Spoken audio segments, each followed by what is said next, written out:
La rutina que vas a ver hoy para estar más sano y ser más longevo es muy realista. No necesitas ser Conan el Bárbaro para sostenerla y te puede costar cero. Hoy sabés tanto de alimentación, de ejercicio, de consejos de salud, que querés hacer mucho más de lo que entra en tu calendario y sobre todo de lo que entra en tu energía. En general incorporamos algunas cosas y encima de haber logrado alguno de esos cambios, nos frustramos porque no conseguimos otros. Teniendo eso en mente, en este video armé una rutina que es un sistema que te permite acomodar por prioridad todo lo que vos querés hacer para estar más sano y en menos de 30 segundos te muestro cómo queda un día completo típico y después te explico por qué funciona cada uno de esos elementos. Cada día, como ves en pantalla, tiene momentos de trabajo profundo, que son los momentos donde producimos mejor, donde estamos concentrados, donde hacemos más foco, prestamos atención, etc. Momentos de recuperación, porque nuestro cerebro no rinde por igual durante todo el día. Otros momentos de trabajo que requieren menos carga mental, como reuniones o tareas que tengas pendientes. Momentos de ejercicio, un cuidado particular en la alimentación y la distribución a lo largo del día. Y espacio para mejorar tu calidad de sueño e incluso para lo social. Ese día típico que estás viendo no funciona por fuerza de voluntad o por motivación, sino por una estructura que tenés por debajo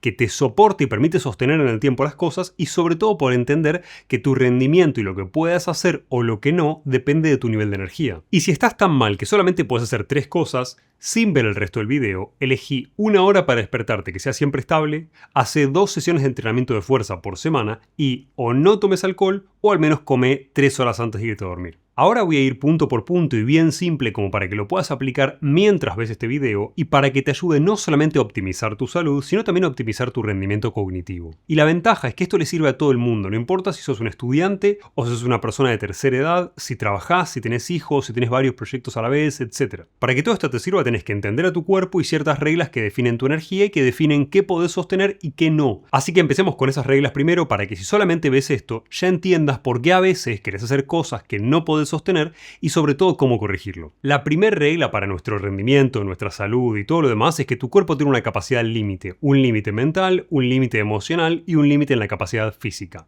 No queremos superar ese límite. Eso es válido para la fuerza de voluntad también. Todas estas capacidades son limitadas. La segunda regla es que tu cuerpo necesita un buffer, un tiempo de recuperación donde vos reparas el daño para poder fortalecerte después. Esto es obvio en musculación. Si yo fuese todos los días al gimnasio muchas horas, terminaría dañando el músculo y con mucho menos resultado que si fuese al gimnasio menos veces y diese el tiempo suficiente a mi cuerpo para recuperarme. La tercera regla que tenemos que tener en cuenta es que a más cerca de ese límite estamos trabajando o esforzándonos, más recuperación necesitamos. Esto es obvio en musculación. El día que entrenás fuerza y tratás de batir tus récords personales, necesitas más recuperación que el día que levantás menos volumen y que estás haciendo algo de hipertrofia suave. Pensá si querés en una fase de resensibilización si sabes del tema. Esto es obvio para ejercicio, pero rara vez lo tenemos en cuenta para salud emocional y rara vez lo tenemos en cuenta para esfuerzo cognitivo o mental. Por eso en esta rutina, para mejorar tu salud, vamos a tener todas esas cosas en cuenta. Y la cuarta regla que tenés que tener en mente es que todas estas cualidades que tienen que ver con el esfuerzo mental, físico, emocional, etc., se agotan a lo largo del día. Por ende, incluso en condiciones ideales, tu capacidad a las 8 de la noche no es la misma que tu capacidad a las 10 de la mañana.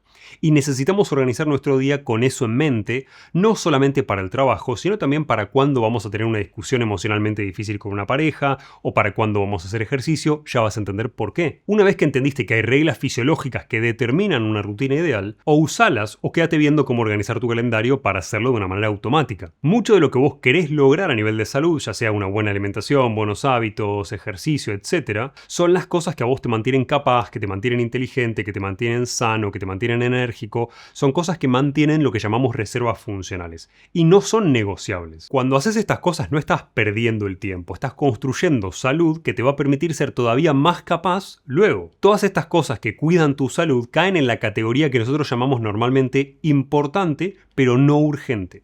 Y son las típicas cosas que cuando surge algo urgente, abandonás o dejas de lado. Que es una mala idea porque es hambre para hoy y hambre para mañana. Esto te trae malos resultados hoy mismo, ni siquiera es que vas a tardar años en verlo. ¿Cómo se protege esto? ¿Cómo podemos sostener esto en el tiempo? Dividiendo tu calendario por procesos que hace tu cerebro y no por tareas. ¿Por qué y qué significa esto básicamente? Significa que entendiste las reglas que te dije antes, que sabes que tu cerebro no puede rendir al máximo a lo largo de todo el día y tenés que acomodar las cosas de una manera acorde, dividiendo en calendarios calendarios no de acuerdo al proyecto o tarea que estás haciendo, sino de acuerdo al proceso que va a hacer tu cerebro. Por ahí estás en la universidad y aparte tenés 2 trabajos, por ahí tenés 3 empresas, por ahí tenés varios proyectos personales, pero al dividir las tareas de acuerdo a lo que le cuesta hacerla a tu cerebro, sos 1, mucho más realista con lo que podés lograr, y 2, estás respetando las reglas que te dije antes y tenés el tiempo para recuperarte para lo que realmente necesitas hacer después. Para esto yo uso Google Calendar, que es gratuita y usa varios calendarios. El primer calendario es de trabajo profundo. El trabajo profundo incluye todo lo que agota tu capacidad mental, lo que te obliga a pensar y te obliga a construir algo nuevo, si querés.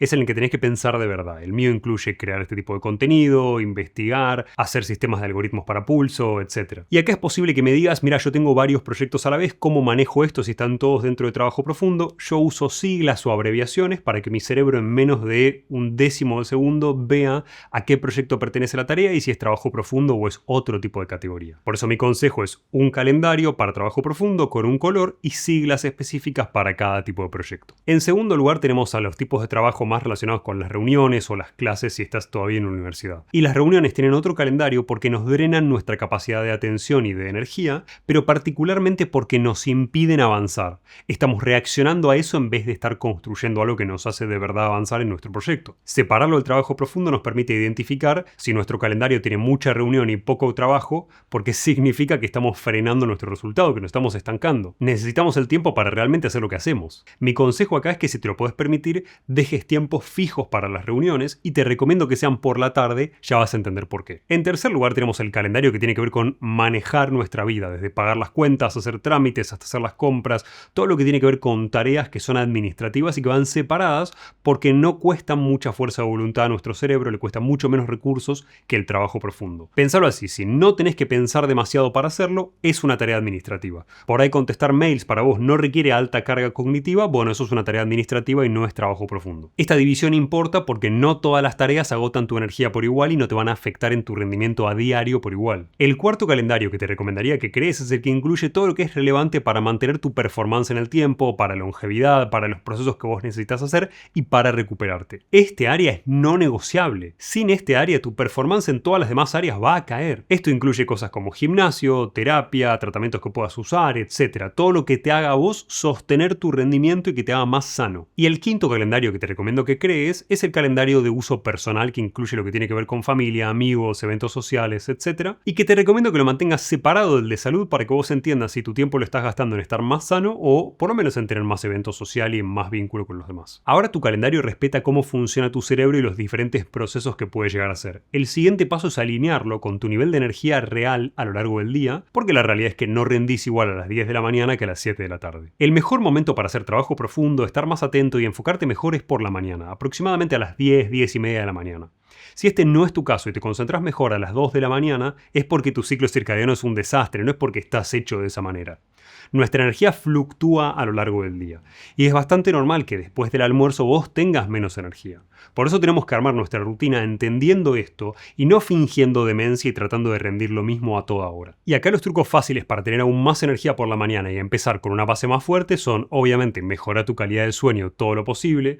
Esto empieza a la noche, ya vas a ver cómo hacerlo y cómo incluir todo esto en la rutina. Y lo bueno es que funciona incluso si vos no podés dormir un segundo más. Quiero ser realista con vos y darte cosas aplicables, no decirte dormir 8 horas y media todas las noches, que sabemos que no va a suceder. También podés mejorarlo despertándote en tu fase de sueño ligero. Y la ventaja es que hay despertadores que te ayudan a hacer esto automáticamente gastando cero fuerza de voluntad. El tercer consejo obviamente para eso es hidratate, porque la noche es el momento donde más te deshidratás y muchas veces una reducción de 1% en términos de hidratación de agua total puede afectar hasta 10% de nuestro rendimiento físico, con lo cual imagino que el cognitivo también. En cuarto lugar, espera 1 o 2 horas después de despertarte para consumir cafeína para evitar ese crash que todos tenemos a las 11 de la mañana si tomamos cafeína en altas cantidades apenas nos levantamos, y movete lo antes posible, a baja intensidad, no hace falta correr, pero sobre todo, como viste en la rutina ideal, expuesto a luz solar. Estos puntos maximizan tu nivel de energía, el ATP disponible y sobre todo los neurotransmisores recuperados durante la noche para funcionar mentalmente bien. El juego es que, respetando las reglas del principio, logres que a más te recuperes, más cerca de ese 100% vos puedas funcionar. Y si lograste un extra de energía a partir de esto, pero no querés usarlo para tu trabajo, no hay problema, pero usalo para vos, usalo para estar más sano o más contento. Como al inicio del día tenemos más reserva de neurotransmisores, de vesículas de neurotransmisores en neuronas, que se fueron recuperando durante la noche, pensá en acetilcolina, dopamina, etc., y tenemos más energía y menos adenosina, que es lo que nos hace sentir cansados, este es el momento ideal para que vos te dediques a todo lo que es demandante a nivel cognitivo, para el trabajo profundo. Si necesita atención, va en ese bloque. Con esta base ya regulaste tu mañana y podés usar el momento más valioso del día para lo que realmente importa y lo que va a mover la pelota para adelante. En el próximo bloque vamos a ver cómo hacer ese trabajo profundo sin agotarte. El trabajo profundo es todo lo que requiere atención plena. No es una lista de tareas por hacer, no es responder mails, es crear algo nuevo, es escribir, es ser creativo, es la parte realmente pesada del trabajo que mueve todo para adelante. Si es una tarea que no podés delegar, si pensás durante ese trabajo, si toma mucho tiempo y sobre todo si las interrupciones te perjudican, eso es trabajo profundo. Para cuidar tu capacidad mental y que rinda sin agotarse innecesariamente, evita la competencia por atención. Cuando vos estés en trabajo profundo, busca un lugar sin interrupciones, no uses el teléfono, no uses WhatsApp, Slack, etc. Porque una notificación de email que te llegue, incluso si vos no la abrís y no le prestás atención, disminuye tu capacidad de atención, aumenta el riesgo de errores y dañas la tarea que vos estás haciendo. Y dependiendo de cuán bueno seas manteniendo tu atención, te diría que empieces con bloques de trabajo profundo de 1 hora si te cuesta, o más si ya estás mucho más acostumbrado, pero nunca más de 4 horas porque no tenemos la capacidad para realmente trabajar con profundidad por más tiempo. Acá la idea no es que el calendario se vea lleno, sino que sirva para que estés sano y para que vos seas más capaz y produzcas un trabajo mejor. Durante el periodo de trabajo profundo no comas, podés tomar café, mate, té, etc., pero no te conviene comer. Esto es particularmente importante si desayunaste. Si no lo hiciste, podés incorporar algo de proteína e hidratos lentos durante ese periodo. Y acordate que si necesitas hacer trabajo profundo para varios proyectos distintos porque tenés varias cosas a la vez, en lugar de usar diferentes colores, deja uno solo para trabajo profundo y siglas diferentes para que tu cerebro en 0.1 segundos sepa que eso es trabajo profundo, que tiene que concentrarse para X área o X proyecto. Más colores o más cambios implican sobrecarga cognitiva, más estrés, etc. Acá la idea no es tener calendarios lindos, yo no soy diseñador gráfico, es que los cumplas y que te ayuden a estar más sano y ser más longevo. Y el error más común para todo lo que es trabajo profundo no es trabajar demasiado, sino no recuperarte entre bloques. Eso arruina tu energía y arruina la chance, por ejemplo, de que hagas ejercicio o de que mejores tu calidad de sueño después. No recuperarte correctamente es una mala idea porque arruina tu performance siempre. Y eso no vale solamente para ejercicio, sino también para las reuniones o el trabajo que haces. Si ese Zoom de 1 hora que tuviste con tu jefe drena tus neurotransmisores, ese tiempo de recuperación posterior es necesario para tu cerebro por varias razones. Se habla todo el tiempo de dopamina y motivación, pero las personas no entienden que nosotros reponemos nuestras vesículas de neurotransmisores todo el tiempo. La clave está en tener pequeños momentos de recuperación durante el día, no en tener que tomarte una semana de vipassana porque te quemaste el cerebro por mirar TikTok, dormir tarde, ver pornografía y comer basura. Para reponer neurotransmisores y realmente aprovechar esa recuperación, el momento de recuperación tiene que ser sin nada, básicamente sin teléfono para ver redes, sin teléfono para contestar WhatsApp, no escuchar música, no comer. Necesitas básicamente no hacer nada. Podés caminar, podés meditar, podés descansar, pero sobre todo que sean cosas sin estímulos. Y estos tiempos de recuperación significan que no podemos poner las actividades pegadas una a la otra. Ya vas a entender por qué esto es importante para poder incluir toda la actividad física que necesitamos para estar sanos y que probablemente hoy no haces por falta de tiempo o por falta de energía. Por ende, si mejoro mi trabajo profundo, soy más productivo y acomodo mejor el tiempo, y si me recupero, tengo más energía. Ahora entendés cómo proteger tu energía, pero solo una vez que haces esto vale la pena que ubiquemos y resolvamos el ejercicio, porque si no, no vas a tener el resto para hacerlo. Ya tenemos organizado nuestro calendario, tenemos el tiempo de trabajo profundo, el tiempo de trabajo administrativo o de reuniones que te conviene agrupar en las tardes específicas y los eventos que seguramente sepas que tenés familiares. Nos toca lo más importante para mí, que es organizar tu salud y hacer que sea lo más eficiente y sostenible posible, porque entiendo que hay decenas de miles de videos en redes sobre salud y no podés hacer todo. Empecemos por ejercicio y te voy a dar mi ejemplo personal para que copies todo lo que quieras y priorices según tu propio objetivo. Mi objetivo es obviamente estar sano, longevidad, frenar mi velocidad de envejecimiento, y no es competir en una ultramaratón o no es competir en fisicoculturismo. Esto es importante porque nuestra prioridad define qué elegimos. Y es central porque cuando hablamos de ejercicio muchas personas piensan en gimnasio, y para longevidad esa es solamente una de las piezas del rompecabezas. Para estar sano necesitas varios tipos de ejercicio que en general incluyen movilidad, musculación, ejercicio aeróbico, aeróbico, etc. Y para que realmente valga la pena necesitamos hacer movilidad al menos 1 o 2 veces por semana, musculación. Solo para longevidad podría ser 2, pero te recomiendo que hagas como mínimo 3 para disminuir la fragilidad, evitar la pérdida de músculo, ganes fuerza y algo de masa, etc. Y con aeróbico las cosas son todavía peores porque necesitamos aún más volumen semanal para maximizar resultados. Pero vamos con la mejor combinación realista para las personas que quieren estar más sanas. Nunca vas a hacer una rutina de movilidad por separado, yo ya lo sé, así que ni siquiera vamos a pensar en agregarlas al calendario. Simplemente vas a incorporar hábitos que mejoren tu movilidad en la vida cotidiana y vamos a agregar ejercicios de movilidad antes de la parte de musculación para tenerlo todo junto. Te dejo mi rutina de movilidad hiper breve en pantalla por si la querés copiar, pero eso incluye bastantes ejercicios más de lo que la gente suele hacer para movilidad. Vamos con musculación. Si sos inconsistente en el gimnasio y nunca fuiste 6 meses de manera continua, ni sueñes con pretender ir más de 3 veces por semana al gimnasio.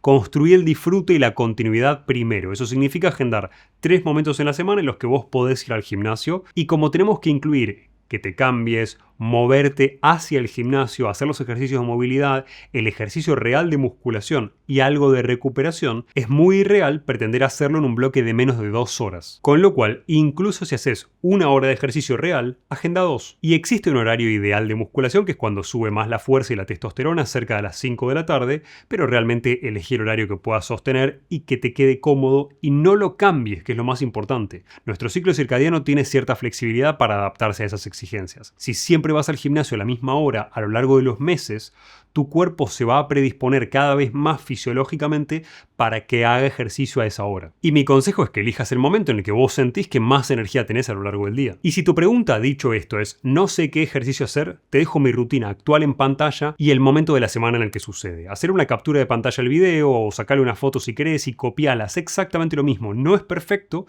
pero es algo que te permite empezar. Esta rutina está más pensada para longevidad y recuperación que para otra cosa, pero te va a servir igual. Es importante que te lo mencione porque maximizar un área, por ejemplo la máxima construcción de músculo, tiene un costo muy grande. Por ejemplo, en mi caso hay mucho más que se podría hacer para maximizar la ganancia de músculo, y tenés muchos videos míos que lo explican, pero implica un costo a nivel de longevidad, un costo a nivel de recuperación y un costo a nivel de capacidad mental y de concentración después, porque vas a haber agotado tu energía. Si agotamos nuestra capacidad de recuperación en un área en especial, como puede ser el desarrollo muscular, y dejamos 0 para aeróbico, 0 para nuestra carga cognitiva, etc., todas esas áreas sufren después en su performance. Por eso la propuesta de esta rutina es que seas un muy buen generalista. Está pensada para mantenerte sano, no para que ganes un Mr. Olympia o un Ironman. Y la distribución en la semana importa porque te permite entender reglas del desarrollo muscular y su recuperación. Por ejemplo, querés estimular al menos 2 veces por semana cada grupo muscular y querés que se recupere casi al máximo o al máximo antes de volver a estimularlo. Esto significa que si yo hiciese una rutina de push-pull legs, que es la distribución típica,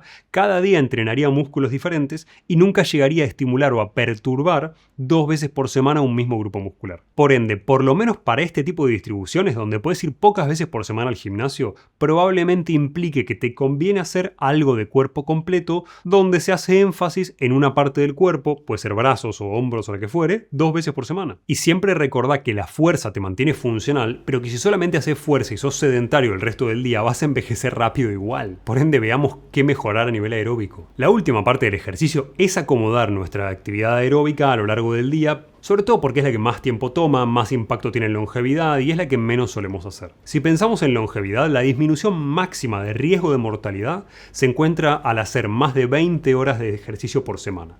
Esto obviamente es muchísimo y es irreal para muchos de nosotros, por eso en esta sección quiero darte estrategias muy claras para compensar lo que ya sabemos que hacemos mal. Empecemos por lo ideal. Queremos 3 cosas en el ejercicio aeróbico. Queremos no ser sedentarios y no acumular muchas horas quietos, básicamente significa caminar más e interrumpir el periodo en el que estamos sentados muchas horas. En segundo lugar, acumular ejercicio a baja intensidad que sea fácil de recuperar, como zona 1 o zona 2 cardiovascular. Si no sabes lo que son, sin mucha complejidad, zona 1 sería caminar rápido y zona 2 sería trotar despacio. Y en tercer lugar, querés tener algo de estímulo a muy alta intensidad, pensá en el HIIT o ejercicio de intervalos de alta intensidad. Para caminata, los estudios muestran que lo ideal es apuntar a unos 8.300 pasos si vos ya estás en peso, y si todavía no lo estás, unos 9.700, ni siquiera hace falta que sean 10.000. Esto reduce tu mortalidad, mejora tu salud metabólica, mejora tu recuperación, que es clave también para que vos rindas más en todo sentido, y a medida que aumentamos la caminata diaria, suceden 2 cosas extra. Obtenemos, por un lado, un aumento en nuestra performance cognitiva, y por el otro lado mejoramos nuestra tolerancia al esfuerzo. Caminar Tiene una ventaja que no tienen otros ejercicios, que es que no tiene un techo. Te sirve todo lo que puedas mientras que mantengas bien el sueño y que no te duelan las articulaciones por hacerlo. De hecho, como vas a ver en mi caso, yo me excedo ampliamente de ese valor de 9.700 pasos por día. Y en segundo lugar tenemos el ejercicio de zona 2, donde tu corazón late al 60 a 70% del máximo básicamente. Es una intensidad a la cual podés hablar, te cuesta mantener frases completas, pero podés hacerlo. Y es una intensidad de ejercicio que normalmente podés sostener una hora, para que te des una idea. Para longevidad querés al menos 75 a 90 minutos de esta zona 2 como mínimo, e idealmente querrías 3 horas semanales. Estas 3 horas te ayudan a maximizar el beneficio de longevidad, te ayudan a ser más flexible metabólicamente y fluctuar entre hidratos de carbono y grasa, y la verdad que cuesta muy poco en términos de recuperación. Acordate que siempre a más cerca de tu límite estás, más recuperación necesitas. Entonces zona 5, que es mucho más intensa, requiere más recuperación que zona 2 o zona 1. Esto vale tanto para salir a correr como para salir de fiesta. Por eso a medida que vos envejeces te cuesta más recuperarte esa salida que hiciste hasta las 6 de la mañana, que por supuesto no te recomiendo. Si tu objetivo es mejorar el VO2 max, la capacidad de uso de oxígeno de tu cuerpo, buscas todavía más tiempo en zona 2. Pensá en hasta 6 horas semanales. Pero eso es para un atleta, para longevidad no hace falta, porque a partir de las 3 horas semanales ya hay un retorno disminuido. Ya empezás a tener menos beneficios por seguir haciendo cada vez más de ese aeróbico. Y por último tenemos a ese HIIT o entrenamiento de alta intensidad. Mi recomendación breve y simple es un protocolo nórdico que te voy a dejar en pantalla una sola vez por semana si ya estás haciendo mucho aeróbico, o 2 veces por semana si el aeróbico te hincha, te parece odioso y preferís hacer alta intensidad que tardas menos tiempo. Saca una captura de pantalla, es súper fácil de hacerlo, puedes hacer una bicicleta, en una cinta, en donde quieras. Y si mirás tu agenda o pensás en la agenda y decís, ¿dónde meto todo esto? No sos el único, vamos con los trucos de calendario para optimizar todo esto y para que entre. El primer consejo obvio es caminar a la oficina.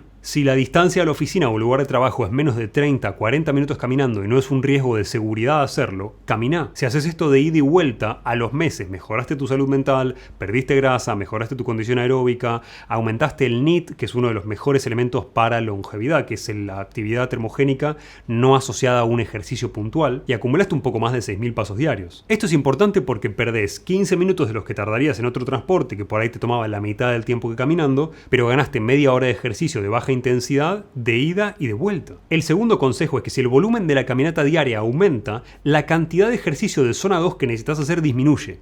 Si vos llegás a unos 12.000 a 14.000 pasos diarios, que son más o menos 2 horas de caminata, el requerimiento de zona 2 baja. Y es importante, sobre todo si ese ejercicio aeróbico más intenso como salir a trotar no te gusta. Quiero que esto sea sostenible para vos, por eso en mi caso, como me aburre subirme una bicicleta de spinning una hora, agrego la máxima cantidad de caminata de zona entre 1 y 2 posible. Y la mayoría de la caminata suele ser en zona 1, que es menos esfuerzo cardiovascular obviamente que trotar. Y dependiendo de tu trabajo y de cómo te afecte, cómo te ves, podés transformar una de esas caminatas a la oficina en ejercicio de zona 2 si incluís peso, con un chaleco o con lo que quieras. La manera más práctica de hacer esto es obviamente hacer racking, cargando el chaleco con peso, o simplemente llevar más peso en la mochila para que sea una caminata que te cuesta más esfuerzo. No gastaste un segundo extra, pero ahora metiste en ese mismo tiempo la hora semanal de ejercicio aeróbico de zona 2 que no estabas haciendo. Si lo haces 2 veces por semana y caminas más seguido, ya incluiste todo lo más importante del ejercicio aeróbico y ahora solamente te falta agregarle el HIIT y estás hecho. Pero sí es verdad que a más hacemos una de estas 3 intensidades, más podemos reducir otras.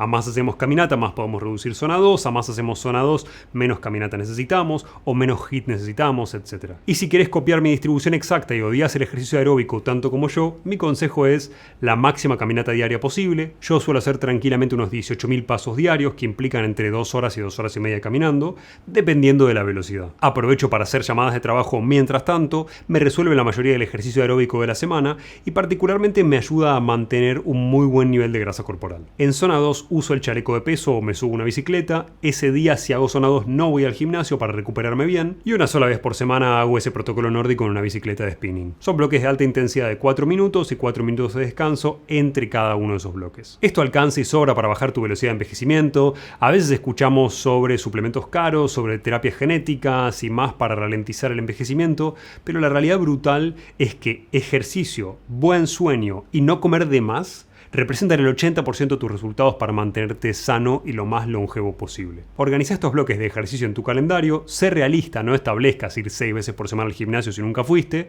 pero construí de a poco ese hábito y sobre todo protegelo como oro. Si estás disponible para algo que no sea una cita con una pareja que te encante en ese mismo periodo donde vos estableciste que ibas a hacer ejercicio, el hábito y la tendencia rápidamente van a ir desapareciendo. ¿Por qué no más ejercicio? ¿Por qué ir 6 veces por semana al gimnasio o entrenar aeróbico intenso 3 horas por semana no es genial? Primero, si lo haces y te gusta está perfecto, no necesitas cambiar nada, no necesitas dejar de hacerlo. De hecho, si tu objetivo es el máximo resultado aeróbico o muscular está bien, pero la razón por la cual no es lo óptimo desde un punto de vista físico es que los beneficios del ejercicio tienen una curva en forma de U. Llegado a un punto los beneficios se aplanan y en algunos casos esto significa más riesgo de lesión, inflamación crónica de bajo grado, estrés autonómico, particularmente si hago fuerza o entreno cerca del límite todo el tiempo y además porque más ejercicio tiene un costo de oportunidad. Es un costo de oportunidad para recuperar tu nivel de energía, tus neurotransmisores, para dormir, etc. Y más actividad aeróbica, pasarse de actividad aeróbica a alta intensidad como HIIT, parece generar endurecimiento de las arterias de manera prematura. Pero tomalo con pinzas, porque a pesar de que la evidencia existe, no todo el mundo está de acuerdo en esto. Llévate la idea de que longevidad es el nivel de estado suficiente con el menor costo biológico y de recuperación posible. Si vos querés una versión super light y breve de lo mínimo necesario para tener resultados, porque no vas a hacer más, hace 2 sesiones de ejercicio de fuerza, 1 hora de ejercicio en zona 2 y 1 sesión de HIIT por semana. Y caminar tiene un beneficio extra, que es que aumenta la flexibilidad cognitiva, haciendo que sea más fácil pasar de una tarea a la otra. Vos, por ejemplo, terminaste con un trabajo profundo y ahora te tocan tareas más simples o reuniones, salí a caminar antes. Caminar regularmente sube el piso de la ansiedad, que básicamente implica que el impacto de lo que tiene que suceder para que te genere ansiedad va a tener que ser mayor y vos vas a tener menos rumiación. Y ahora que tenemos ejercicio y energía ordenados, vamos con uno de los pilares centrales que es el sueño. Vamos a empezar con una rutina ideal para sueño por capas. Y llévate esta idea, lo que haces mal en capa 1 no la podés compensar en capa 4. La primera capa tiene que ver con algo que llamamos ancla circadiana. Necesitas un punto de anclaje para empezar el día y para que nuestro ciclo circadiano se vaya adaptando. No hace falta que sea perfecto, pero sí hace falta que sea constante. Si querés el horario que parece ser el ideal para la mayoría de las personas, es entre 6:45 y 7 a.m. el horario para levantarse. Nadie necesita despertarse a las 5 de la mañana para ir a correr porque es demasiado estrés y a nadie le conviene despertarse a las 10:30 de la mañana, salvo en situaciones de cambios de uso horario o cosas muy extremas. En general es peor la irregularidad en el sueño que dormir poco. La segunda capa tiene que ver con darle una estructura a este ciclo día-noche. Vos idealmente querés 10 minutos de exposición solar caminando afuera temprano por la mañana. Esto puede ser acompañando a tus hijos a la escuela, paseando a tu perro, lo que quieras. Todo el mundo lo sabe y lo dice, pero si entendés el por qué, hay un poco más de chances de que los cumplas. Y el fenómeno por el cual te sirve es el siguiente. Hacer esto adelanta el aumento de melatonina por la noche. Esto es clave si vos sabés que tus horarios han sido malos siempre, porque aumentás la melatonina más temprano y a su vez reduce la latencia del sueño y vas a dormirte más rápido. Hasta lo puedes incluir en esa caminata al trabajo y te costó 0 minutos extra. Dentro de esa estructura también tenés que entender que el trabajo profundo va a la mañana porque nos deja más activos. Es la razón por la que incluso si te concentrás mejor a las 2 a.m. es una mala idea que lo hagas, porque esto suele ser consecuencia de pésimos hábitos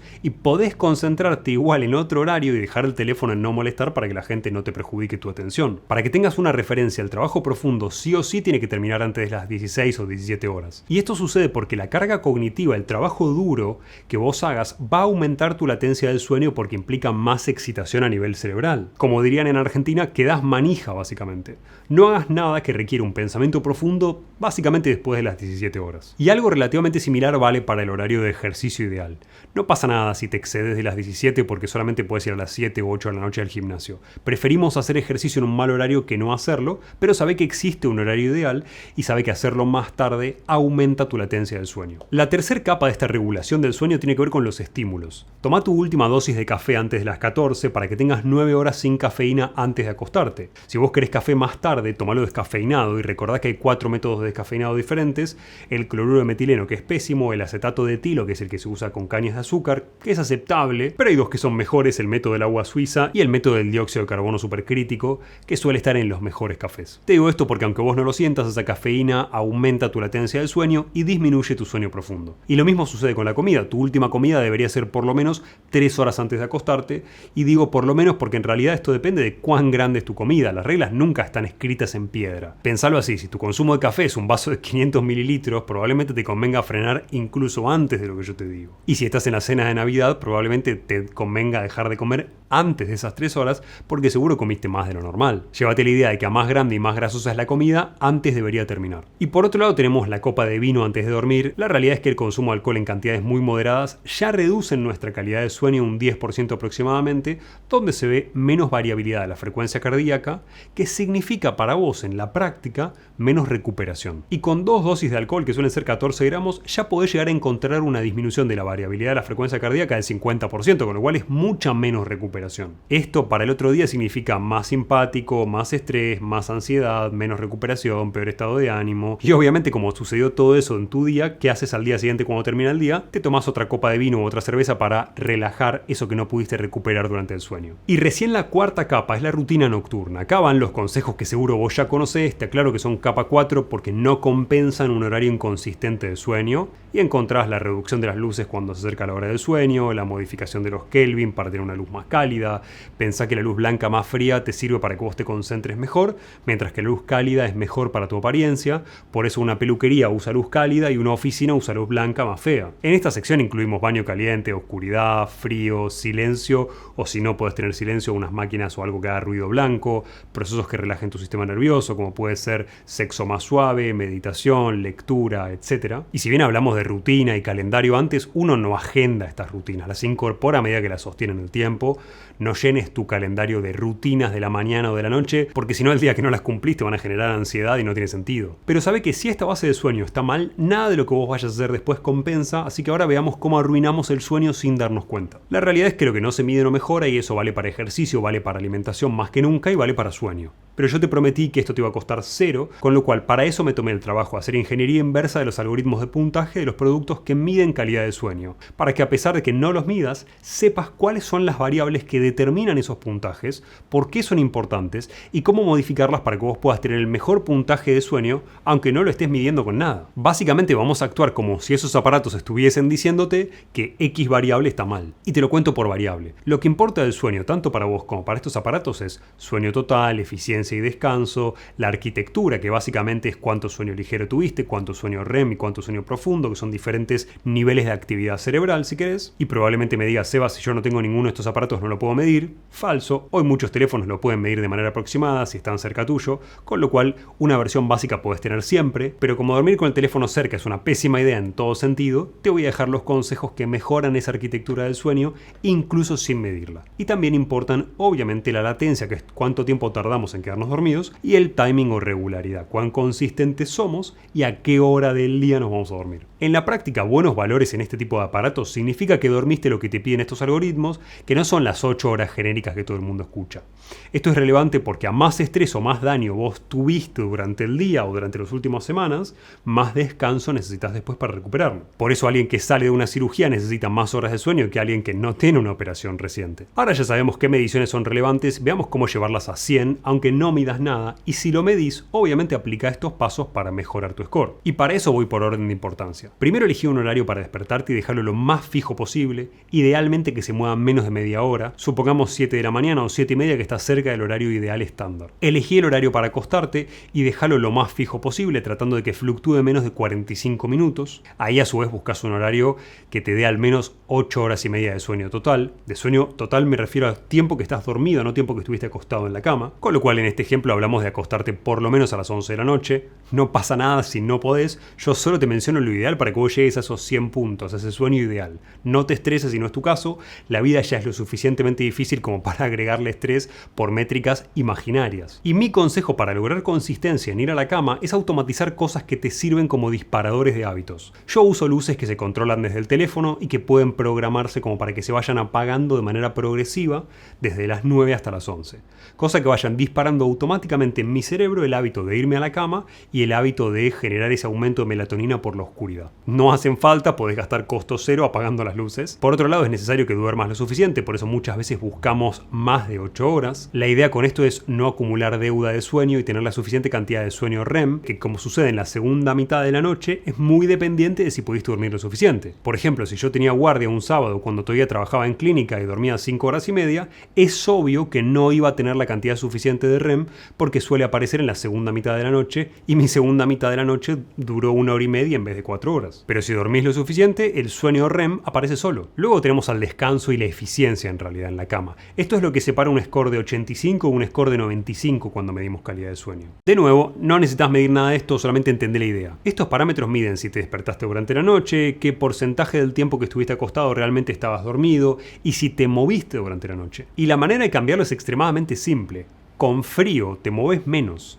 Yo enfrío la cama lo máximo que pueda tolerar cómodamente y eso me permite obtener más sueño profundo y menos movimiento durante la noche. Pensá en los aviones y en cómo enfrían la cabina para que los pasajeros se queden quietos y no molesten, básicamente. Y después, si querés una eficiencia del sueño de 100 puntos, obviamente la respuesta es 0 alcohol, cena temprana porque va a cambiar tu sueño profundo y no hacer ejercicio tardío. Todo esto afecta tu descanso y afecta la eficiencia porque retrasa el tiempo que vos tardás en llegar a la menor frecuencia cardíaca de la noche. Pensala como el momento en el que terminaste de reparar el daño del día y realmente estás descansando y recuperándote. ¿Querés que eso suceda antes de la mitad de la noche? Y si tomás alcohol y comés mucho o haces ejercicio muy tarde, interrumpís o atrasás este proceso. De nuevo, no necesito medir esto, puedo seguir los consejos y punto. Y con respecto a la latencia, tardar en quedarte dormido es malo porque obviamente habla de una mente hiperactiva, pero tardar muy poco significa que estabas demasiado agotado.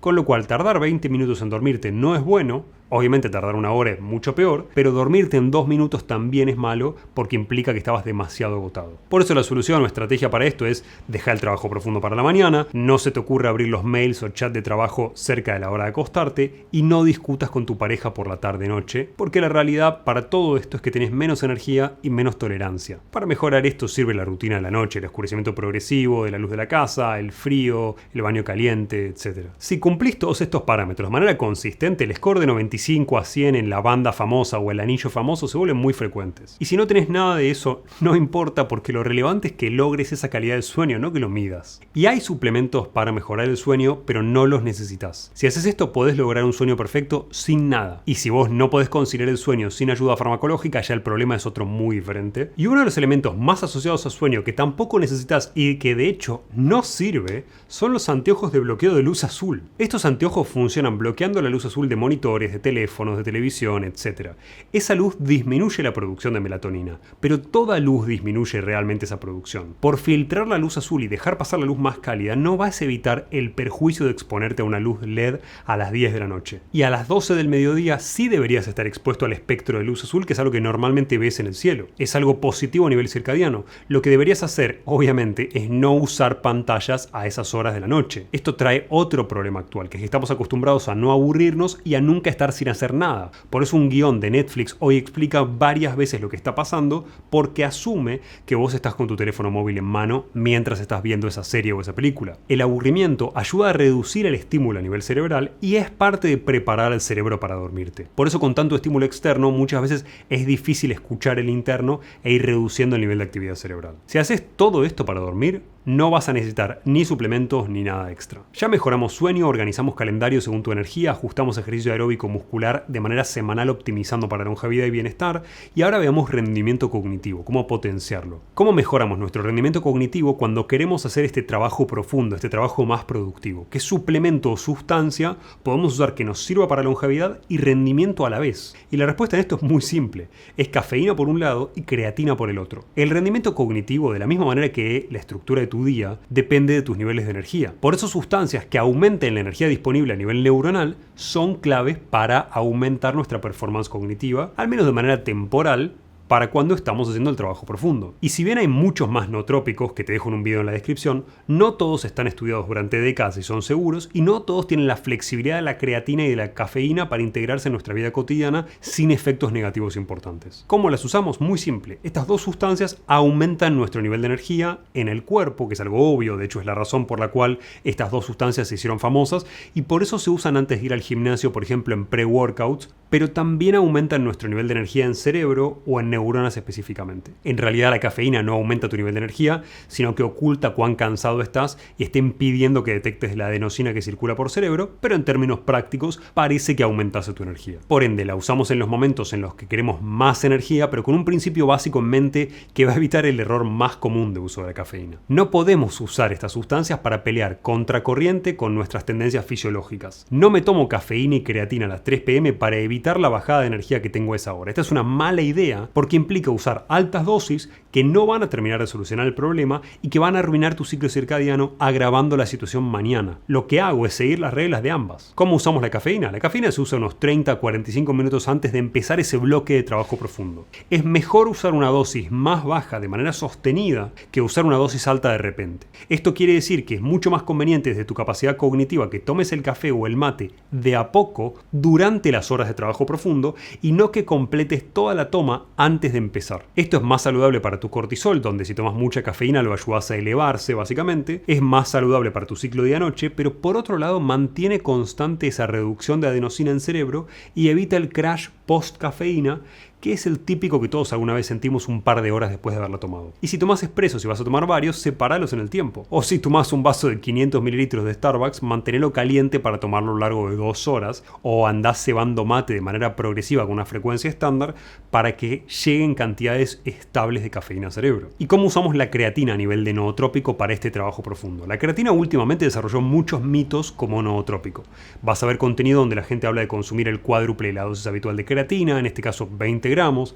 El problema obvio es que en general no tienen idea de lo que hablan y que acá los detalles importan e importan mucho. Vamos con lo importante para usar creatina y para potenciar el rendimiento tanto en gimnasio como en tu día a día para que llegues con todo lo que necesitas. Lo primero que tenés que saber es que la creatina no actúa de manera inmediata como la cafeína. Su efecto depende de la acumulación en tejidos. Por eso antes se decía tomar la creatina a X hora, ahora sabemos que no es tan relevante. No la tomes a la noche por razones obvias, pero fuera de eso, si lo tomas antes de entrenar, antes de trabajar o después del gimnasio, es bastante irrelevante. En segundo lugar, los primeros cambios en cerebro, justamente porque se acumulan los tejidos, se notan a los 3 a 7 días de toma. Llévate la idea de que el cerebro se carga mucho más lento que el músculo porque el transportador de creatina, el necesario para meterlo dentro de las células, está mucho más concentrado en músculo que en cerebro.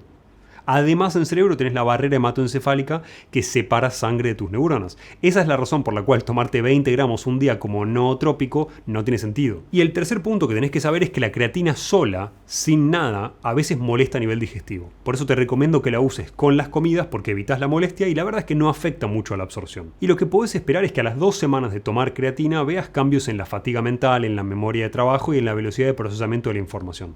Que son todas cosas que mejoran porque dependen de tu energía disponible y la creatina aumenta ese número, esa cantidad de energía disponible. Pero lo más interesante es que la creatina no funciona en todo el mundo por igual. Funcionan mejor en personas con privación de sueño porque tienen menos energía, funcionan mucho estrés, funcionan en personas que tienen dietas vegetarianas o veganas porque normalmente las fuentes de creatina están en el mundo animal y en adultos mayores que ya les cuesta la parte energética también. Todo esto hace que veas el efecto más rápido en músculo que en cerebro, en músculo a la semana y ni hablar si hicimos fases de carga, aunque son innecesarias, podemos llegar a ver más repeticiones con el mismo peso, menos caída de rendimiento entre series, mejor recuperación después de haber hecho ejercicio y un ligero aumento de volumen muscular, pero no por músculo sino por agua que atraemos a nivel intracelular. Usa la cafeína un rato antes del trabajo profundo y la creatina de manera constante con una comida como desayuno o almuerzo. Pensa en la creatina como una ayuda para fatiga mental a largo plazo y en la cafeína como un nitro o boost de duración corta que tenés que aprovechar en el momento de trabajo profundo del día, no en una reunión porque estás aburrido. Pero todo lo que vimos hasta ahora para longevidad y bienestar sirve poco si estás aislado y solo, porque lamentablemente el aislamiento envejece. Hoy tenemos más herramientas para estar conectados, pero estamos más aislados que nunca. Por eso voy con soluciones rápidas, imperfectas, pero realistas. Si estás solo, muchas veces generar el vínculo por el simple objetivo de generar el vínculo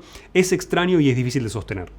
El error está en buscar la conexión como fin y no como consecuencia. Vamos por partes y esto tiene que ver con cómo desarrollamos nuestras capacidades afectivas y emocionales a lo largo de la evolución. Pero es particularmente útil para todas las personas que se sienten incómodas en ámbitos sociales. Lo primero que tenés que saber es que el aislamiento psicosocial está cada vez más cerca de ser considerado un mecanismo de envejecimiento, por lo menos a nivel humano. Metaanálisis de más de 300.000 personas mostraron que el aislamiento social aumenta la mortalidad 30%. Y originalmente se pensaba que esto afectaba solamente al aislamiento involuntario, al de yo estoy aislado pero me gustaría tener vínculos sociales. Hoy eso no está tan claro y parece incluir al aislamiento voluntario también, parece incluir al ermitaño que elige eso también. Y en los casos más extremos ese riesgo de mortalidad era comparable a fumar 15 cigarrillos por día en la peor versión de aislamiento obviamente, ¿no? Y lo más interesante es que hacer todo lo demás de la rutina perfecto no impide que este efecto de mortalidad por aislamiento persista, no reduce el efecto. Este aislamiento nos envejece por muchas razones, entre las cuales están el aumento aumento de la inflamación, que es medible.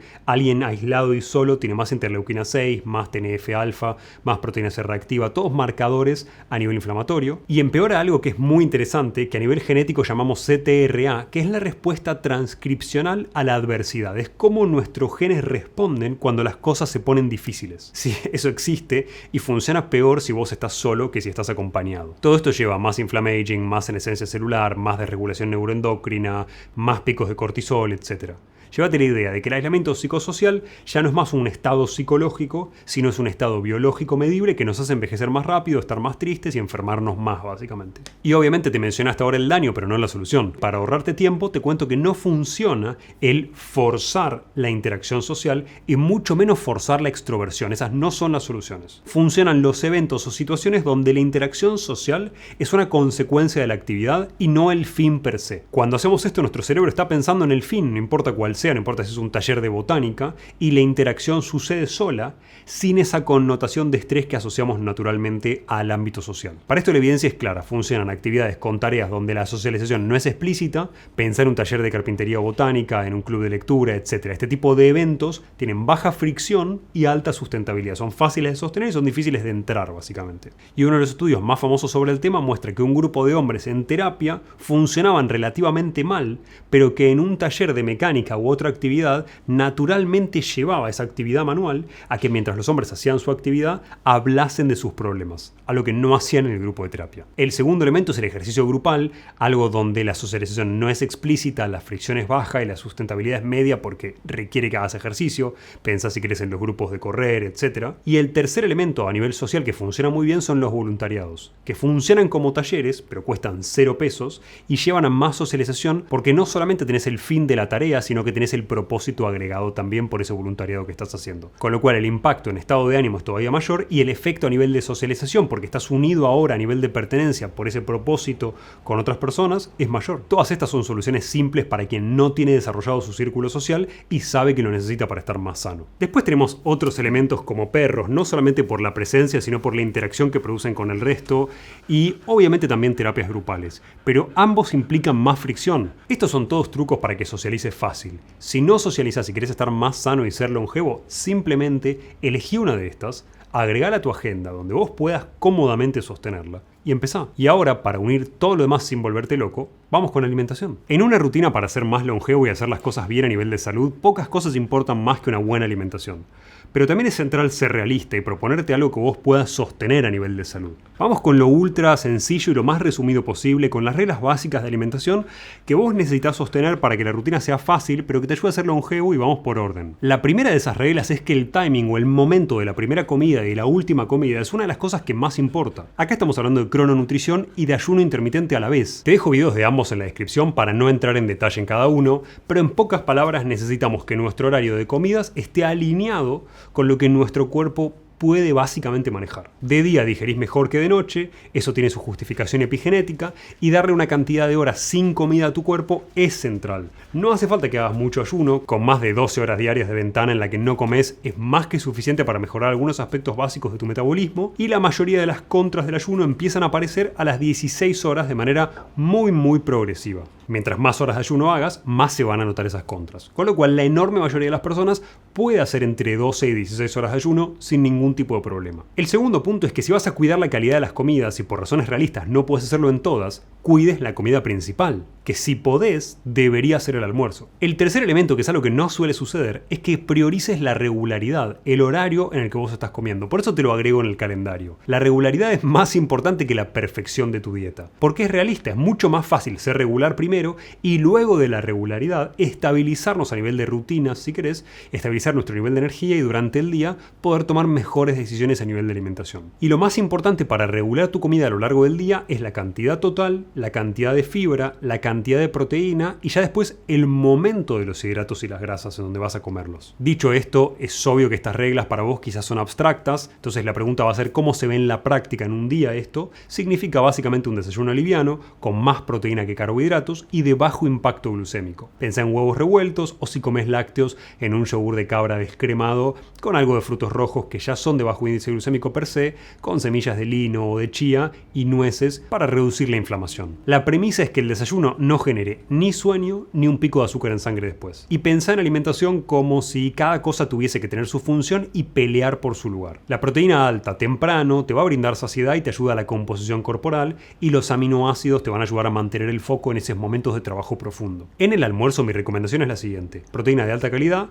alta cantidad de fibra y una comida rica en micronutrientes y polifenoles. El hecho de que esta comida más grande sea al mediodía tiene beneficios extra, básicamente que tienen que ver con que estás más adaptado para tener mejor tolerancia metabólica, para que tengan mejor impacto en el sueño a la noche, en el ciclo día-noche para la regulación de tus horarios también, y un mejor uso de la energía en general. Y en este ejemplo de almuerzo, si querés pensar un salmón al horno con quinoa y ensalada con algo de aceite de oliva. Ahí estás incorporando grasas, estás incorporando fibra y estás incorporando proteína de alta calidad. Y metiendo más cantidad de proteína en la mañana y al mediodía, estamos dándole un mejor uso anabólico a esas proteínas y no perjudicando el sueño. Y si puedo permitírmelo desde un punto de vista metabólico, siempre me va a convenir cenar temprano en lugar de hacer una merienda y de comer más tarde. Y para optimizar ese sueño, pensar en una proteína relativamente fácil de digerir, que significa baja en grasas, y bastante hidrato de carbono, que sea lento. Por ejemplo, una pechuga de pollo, batatas al horno y brócolis con zucchini o con chauchas salteadas, que fue literalmente mi cena anoche. El carbohidrato complejo de los tubérculos, sobre todo tubérculos que no sean papa y que tengan un índice glucémico un poco más lento, ayuda a esa producción de serotonina y de melatonina a posteriori